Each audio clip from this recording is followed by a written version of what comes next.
ട്രംപിന്റെ കുടിയേറ്റ നയം ആരെയൊക്കെയാണ് ബാധിക്കുക? ഇന്ത്യക്കാർക്കിടയിൽ ഇത് ആശങ്ക ഉയർത്തുന്നുണ്ടോ? ജനുവരിയിൽ വൈറ്റ് ഹൗസിലേക്ക് ട്രംപ് തിരികെ എത്തുമ്പോൾ ഏറ്റവും കൂടുതൽ ശ്രദ്ധിക്കപ്പെടുക എന്തായാലും കുടിയേറ്റ നയത്തിൽ ട്രംപ് എന്ത് മാറ്റം കൊണ്ടുവരുമെന്നതാണ്. രേഖകളില്ലാത്ത കുടിയേറ്റക്കാരെ അമേരിക്കയിൽ നിന്നും പുറത്താക്കുമെന്ന് ഇതിനോടകം പലതവണ അദ്ദേഹം പറഞ്ഞിട്ടുമുണ്ട്. അദ്ദേഹത്തിന്റെ തിരഞ്ഞെടുപ്പ് പ്രചാരണത്തിലടക്കം ഇതിന് കൂടുതൽ ഊന്നൽ നൽകിയിരുന്നു.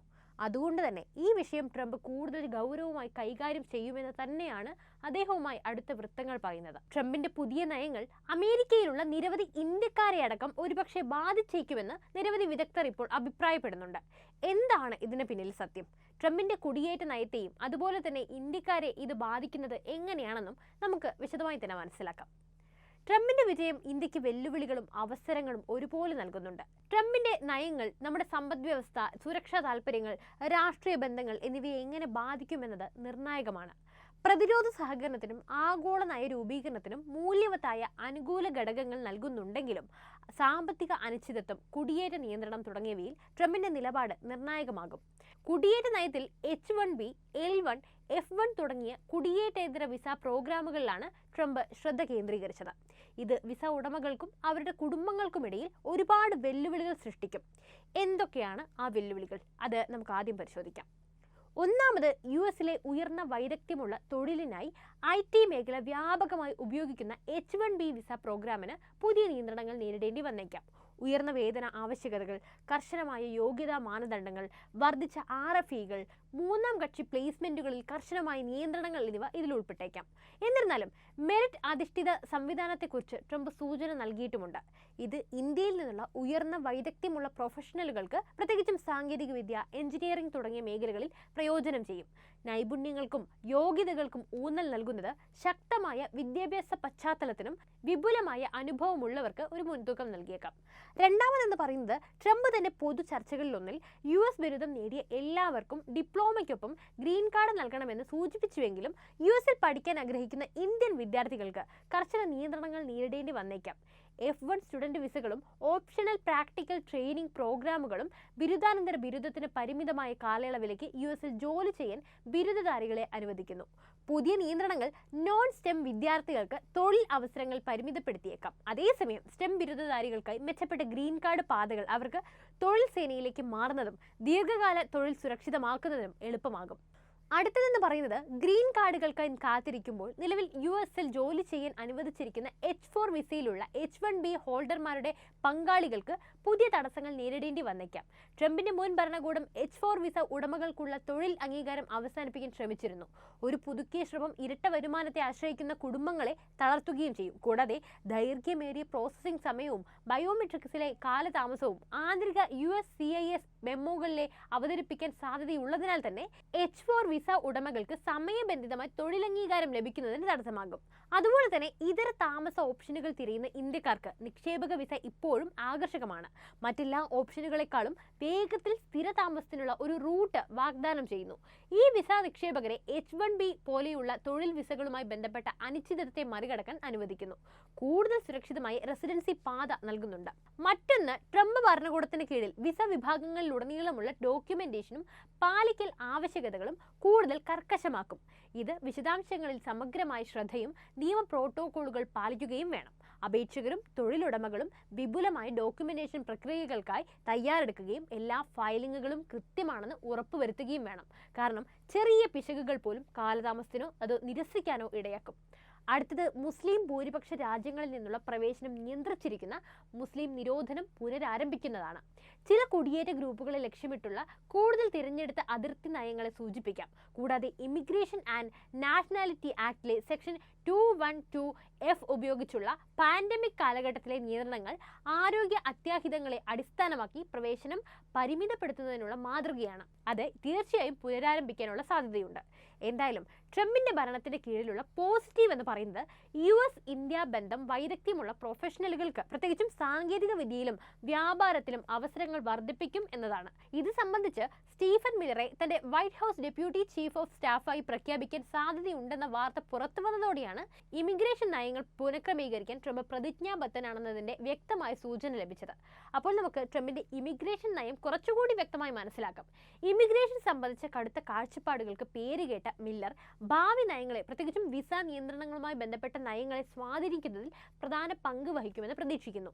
മില്ലർ മുമ്പ് ട്രംപിന്റെ ആദ്യ ടേമിൽ മുതിർന്ന ഉപദേശകനായി അടക്കം സേവനം അനുഷ്ഠിച്ചിട്ടുണ്ട്. അദ്ദേഹത്തിന്റെ പുതിയ സ്ഥാനം എന്ന് പറയുന്നത് ഭരണകൂടത്തിന്റെ ഇമിഗ്രേഷൻ അജണ്ട രൂപപ്പെടുത്തുന്നതിൽ നിർണായക പങ്ക് വഹിച്ചേക്കുമെന്നതിൽ സംശയമില്ല.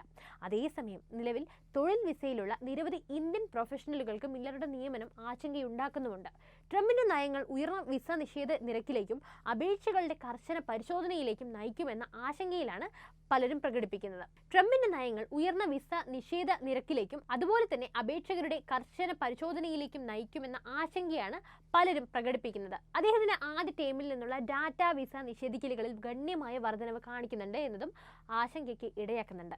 ഡൊണാൾഡ് ട്രംപ് തന്റെ 2017 മുതൽ 2021 പ്രസിഡൻഷ്യൽ മുതലുള്ള പ്രചാരണ വാഗ്ദാനങ്ങളും പൂർത്തിയാകാത്ത അദ്ദേഹത്തിന്റെ പല ശ്രമങ്ങളും പിന്തുടർന്നുകൊണ്ട് ജനുവരി 20 വൈറ്റ് ഹൗസിൽ തിരിച്ചെത്തുമ്പോൾ അനധികൃത കുടിയേറ്റം തടയാനും നിയമപരമായ കുടിയേറ്റം നിയന്ത്രിക്കാനും ശ്രമിക്കുമെന്ന് പലതവണ പറഞ്ഞു വെച്ചിട്ടുണ്ട്. ഈ ഒരു നയം തന്നെയായിരുന്നു ഒരർത്ഥത്തിൽ അദ്ദേഹത്തിന്റെ വിജയത്തിന്റെ രഹസ്യവും. അമേരിക്കയുടെ ചരിത്രത്തിലെ ഏറ്റവും വലിയ കുടിയേറ്റ നയം താൻ ആരംഭിക്കുമെന്നാണ് ട്രംപിന്റെ വാഗ്ദാനം. ഇമിഗ്രേഷൻ എൻഫോഴ്സ്മെന്റ് വേഗത്തിലാക്കാൻ പ്രസിഡന്റായി ആദ്യ ദിവസം തന്നെ നിരവധി എക്സിക്യൂട്ടീവ് നടപടികൾ സ്വീകരിക്കാൻ ട്രംപ് പദ്ധതിയിടുന്നതായി റോയിട്ടേഴ്സും ഇക്കഴിഞ്ഞ ദിവസം റിപ്പോർട്ട് ചെയ്തിരുന്നു. ദേശീയ അടിയന്തരാവസ്ഥ പ്രഖ്യാപിക്കുമെന്നും അനധികൃതമായി യുഎസിലെ റെക്കോർഡ് കുടിയേറ്റക്കാരെ നാട് കടത്താനുള്ള തന്റെ പദ്ധതിക്കായി സൈനിക സ്വത്തുകൾ ഉപയോഗിക്കുമെന്നും ട്രംപ് ഈയിടെ ട്രൂത്ത് സോഷ്യൽ പോസ്റ്റിൽ സ്ഥിരീകരിച്ചതായും റിപ്പോർട്ടുണ്ട്. അതിനോടൊപ്പം തന്നെ പ്രസിഡന്റ് ജോ ബൈഡന്റെ ഇമിഗ്രേഷൻ എൻഫോഴ്സ്മെന്റ് മുൻഗണനകൾ ഉടനടി ഇല്ലാതാക്കാനും ട്രംപിന് പദ്ധതിയുണ്ട്. യുഎസിൽ അനധികൃതമായി കുടിയേറിയവരെ അറസ്റ്റ് ചെയ്യാനും നാട് കടത്താനും ആവശ്യമെങ്കിൽ ട്രംപ് നാഷണൽ ഗാർഡിനെ ആശ്രയിക്കുമെന്നും അദ്ദേഹം പറഞ്ഞിട്ടുണ്ട്. ചോദ്യം ചെയ്തപ്പോൾ ആവശ്യമെങ്കിൽ ഫെഡറൽ സൈനികരെ ഉപയോഗിക്കുന്നത് പരിഗണിക്കാൻ തയ്യാറാണെന്നും അദ്ദേഹം പറയുന്നു. ഇത് കോടതിയിൽ വെല്ലുവിളി ഉണ്ടാക്കാൻ സാധ്യതയുണ്ട്. രണ്ടാം ലോക മഹായുദ്ധ സമയത്ത് ജാപ്പനീസ്, ജർമ്മൻ, ഇറ്റാലിയൻ വംശജരെ ഇന്റേണൽ ചെയ്യുന്നതിന് വേണ്ടിയിട്ട് 226 വർഷം പഴക്കമുള്ള ഏലിയൻ എനിമീസ് ആക്ട് ഉപയോഗിച്ച് ക്രിമിനൽ റെക്കോർഡുകളുള്ള കുടിയേറ്റക്കാരെയും സംഘാംഗങ്ങൾ എന്ന് സംശയിക്കുന്നവരെയും നാടുകടത്താൻ വേണ്ടി ആക്രമണാത്മക പുതിയ നടപടികൾ സ്വീകരിക്കുമെന്നും ട്രംപ് പ്രതിജ്ഞയെടുത്തു. ഒക്ടോബറിൽ കൊളറാഡോയിലെ അറോറയിൽ നടന്ന റാലിയിൽ യുഎസ് പൗരന്മാരെയോ നിയമപാലകരെയോ കൊല്ലുന്ന കുടിയേറ്റക്കാർക്ക് വധശിക്ഷ നടപ്പാക്കണമെന്ന് ട്രംപ് ആവശ്യപ്പെട്ടു. ട്രംപിന്റെ ആദ്യകാല ഇമിഗ്രേഷൻ അജണ്ടയുടെ ശില്പിയായ സ്റ്റീഫൻ മില്ലർ വൈറ്റ് ഹൗസ് റോളിൽ തിരിച്ചെത്തും. കഴിഞ്ഞ വർഷം ഒരു വലതുപക്ഷ പോഡ്കാസ്റ്റിന് നൽകിയ അഭിമുഖത്തിൽ സഹകരണ സംസ്ഥാനങ്ങളിൽ നിന്നുള്ള നാഷണൽ ഗാർഡ് സേനയെ വിന്യസിക്കാൻ സാധ്യതയുണ്ടെന്ന് പറഞ്ഞിരുന്നു. നാടുകടത്തലുകളെ സഹായിക്കാൻ സൗഹൃദപരമല്ലാത്ത സംസ്ഥാനങ്ങൾ അത് നിയമയുദ്ധങ്ങൾക്ക് കാരണമുണ്ടാക്കും. ഒക്ടോബറിൽ പ്രസിദ്ധീകരിച്ച ന്യൂയോർക്ക് ടൈംസിന്റെ ഒരു അഭിമുഖത്തിൽ വൈസ് പ്രസിഡന്റായി തിരഞ്ഞെടുക്കപ്പെട്ട JD വാൻസ് പറയുന്നത് പ്രതിവർഷം 1 ദശലക്ഷം കുടിയേറ്റക്കാരെ നാടുകടത്തുന്നത് യുക്തമാണ്. 2023 ഫെഡറൽ സാമ്പത്തിക വർഷത്തിൽ ബൈഡൻ ട്രംപ് നാടുകടത്തൽ തുകയെ ഒരു വർഷത്തേക്കെല്ലാം മറികടന്നിരുന്നു. മൊത്തം 4,68,000 കുടിയേറ്റക്കാരെ അവരുടെ രാജ്യങ്ങളിലേക്ക് നാടുകടത്തുകയോ US ഇമിഗ്രേഷൻ അധികാരികൾ മെക്സിക്കോയിലേക്ക് മടങ്ങുകയോ ചെയ്തു. ഈ വർഷം അതിലും കൂടുതൽ വേഗത്തിലാണ് കാര്യങ്ങൾ പോകുന്നത്. US അതിർത്തി അധികാരികൾ മെക്സിക്കോയിലേക്ക് മടങ്ങിയ കുടിയേറ്റക്കാരെയും ഉൾപ്പെടുന്നുണ്ട്. ബോർഡർ എൻഫോഴ്സ്മെന്റ് എന്താണെന്ന് കൂടി നമുക്ക് നോക്കാം. ട്രംപ് ആദ്യ ദിവസം ദേശീയ ഗാർഡ് സൈനികരെ US മെക്സിക്കോ അതിർത്തിയിലേക്ക് ഉയർത്താനും ദേശീയ അടിയന്തര പ്രഖ്യാപനം ഉപയോഗിച്ച് US മെക്സിക്കോ അതിർത്തിയിൽ മതിൽ നിർമ്മാണം പുനരാരംഭിക്കുന്നതിന് ഫണ്ട് അൺലോക്ക് ചെയ്യാനും പദ്ധതിയിടുന്നതായി റോയിട്ടേഴ്സ് റിപ്പോർട്ട് ചെയ്തു. ട്രംപിന്റെ 2019 മെക്സിക്കോയിൽ തുടരുക എന്ന പ്രോഗ്രാം പുനഃസ്ഥാപിക്കുമെന്ന് ട്രംപ് പറഞ്ഞിട്ടുണ്ട്. ഇത് ചില ദേശീയതകളുടെ തെക്കൻ അതിർത്തിയിൽ US പ്രവേശിക്കാൻ ശ്രമിക്കുന്ന അഭയാർത്ഥികളെ അവരുടെ കേസുകൾ പരിഹരിക്കുന്നതിനായി മെക്സിക്കോയിൽ കാത്തിരിക്കാൻ നിർബന്ധിതരാക്കി. അനധികൃതമായി കടക്കുന്ന കൂടുതൽ കുടിയേറ്റക്കാരെ അഭയം തേടുന്നതിൽ നിന്ന് തടയാനായിട്ട് എക്സിക്യൂട്ടീവ് അധികാരം ഉപയോഗിക്കാനാകുമോ എന്ന് ട്രംപ് ട്രാൻസിഷൻ ടീം ഇപ്പോൾ ചർച്ച ചെയ്യുകയാണെന്ന് ഈ വിഷയവുമായി പരിചയമുള്ള ഒരു ഉറവിടം റോയിട്ടേഴ്സിനോട് പറയുന്നുണ്ട്. കഴിഞ്ഞ ജൂണിൽ ആരംഭിച്ച ബൈഡൻ അഭയ നിരോധനത്തെ ട്രംപ് വിമർശിക്കുകയും അരിസോണയിലെ ഒരു പ്രചാരണ പരിപാടിയിൽ അത് പിൻവലിക്കുന്നതിന് പ്രതിജ്ഞ എടുക്കുകയും ചെയ്തു. കുടിയേറ്റക്കാരെ തടയാനുള്ള ട്രംപിന്റെ കാലത്തെ നയങ്ങളെ പ്രതിഫലിപ്പിക്കുന്ന നടപടിയാണെങ്കിലും ഈ നടപടി അതിർത്തിയെ വേണ്ടത്ര സുരക്ഷിതമാക്കില്ലെന്നും അദ്ദേഹം പറയുന്നു. അനധികൃതമായി അതിർത്തി കടക്കുകയോ മറ്റ് ഇമിഗ്രേഷൻ നിയമങ്ങൾ ലംഘിക്കുകയോ ചെയ്താൽ പിടിക്കപ്പെട്ട എല്ലാ കുടിയേറ്റക്കാരെയും തടങ്കലിൽ വയ്ക്കാൻ ശ്രമിക്കുമെന്ന് ട്രംപ് പറഞ്ഞു. പിടികൂടുക, വിട്ടയക്കുക എന്ന് താൻ വിളിക്കുന്നത് അവസാനിപ്പിക്കുകയാണ്. ഒക്ടോബറിലെ ഒരു പ്രചാരണ പരിപാടിയിൽ 10,000 അതിർത്തി പെട്രോളിംഗ് ഏജന്റുമാർക്ക് അധിക ധനസഹായം നൽകാൻ കോൺഗ്രസിനോട് ആവശ്യപ്പെടുമെന്ന് ട്രംപ് പറഞ്ഞു. തങ്ങളുടെ രാജ്യങ്ങളിൽ നിന്നുള്ള കുടിയേറ്റക്കാർ US മെക്സിക്കോ അതിർത്തിയിലേക്ക് വരുന്നത് തടയാൻ ചൈനയെയും മറ്റ് രാജ്യങ്ങളെയും സമ്മർദ്ദത്തിലാക്കാൻ താരിഫ് ഉപയോഗിക്കുന്നതിനെ കുറിച്ച് ആലോചിക്കുമെന്നും ട്രംപ് പ്രചാരണ പരിപാടിയിൽ പറഞ്ഞു. യാത്രാ നിരോധനം 2018 സുപ്രീം കോടതി ഉയർത്തിപ്പിടിച്ച നയം വിപുലീകരിച്ചുകൊണ്ട് ചില രാജ്യങ്ങളിൽ നിന്നോ ചില പ്രത്യയശാസ്ത്രങ്ങളോട് കൂടിയോ യാത്രാ നിരോധനം നടപ്പാക്കുമെന്ന് ട്രംപ് പറഞ്ഞു. 2023 ഒക്ടോബറിലെ പ്രസംഗം Gaza strip, Libya, Somalia, Syria, Yemen എന്നിവിടങ്ങളിൽ നിന്നുള്ള ആളുകളെ നിയന്ത്രിക്കുമെന്നും പ്രതിജ്ഞയെടുത്തു. അല്ലാത്ത പക്ഷം അത് നമ്മുടെ സുരക്ഷയെ ഭീഷണിപ്പെടുത്തും. പ്രസംഗത്തിനിടെ ഇസ്ലാമിക തീവ്രവാദ സംഘടനയായ ഹമാസിനെ പിന്തുണയ്ക്കുന്ന കുടിയേറ്റക്കാരുടെ പ്രവേശനം തടയുമെന്നും ഹമാസ് അനുകൂല പ്രതിഷേധങ്ങളിലേക്ക് നാടുകടത്തൽ ഉദ്യോഗസ്ഥരെ അയക്കുമെന്നും ട്രംപ് ഗാസയിലെ സംഘർഷത്തിൽ ശ്രദ്ധ കേന്ദ്രീകരിച്ചുകൊണ്ട് പറഞ്ഞതാണ്. കമ്മ്യൂണിസ്റ്റുകളെയും മാർക്സിസ്റ്റുകളെയും സോഷ്യലിസ്റ്റുകളെയും US-ലെ നിയമപരമായ കുടിയേറ്റത്തിൽ നിന്ന് തടയാൻ ശ്രമിക്കുമെന്നും ട്രംപ് കഴിഞ്ഞ ജൂണിൽ പറഞ്ഞിരുന്നു. അപ്പോൾ ട്രംപിന്റെ ഈ ഒരു നയത്തെക്കുറിച്ചുള്ള നിങ്ങളുടെ അഭിപ്രായങ്ങൾ കൂടി എന്താണെന്ന് കമന്റ് ചെയ്യൂ. അതോടൊപ്പം ഈ അറിവ് എല്ലാവരിലേക്കും എത്താനായി വീഡിയോ ഒന്ന് ലൈക്ക് ചെയ്യാനും ഷെയർ ചെയ്യാനും ശ്രദ്ധിക്കുമല്ലോ.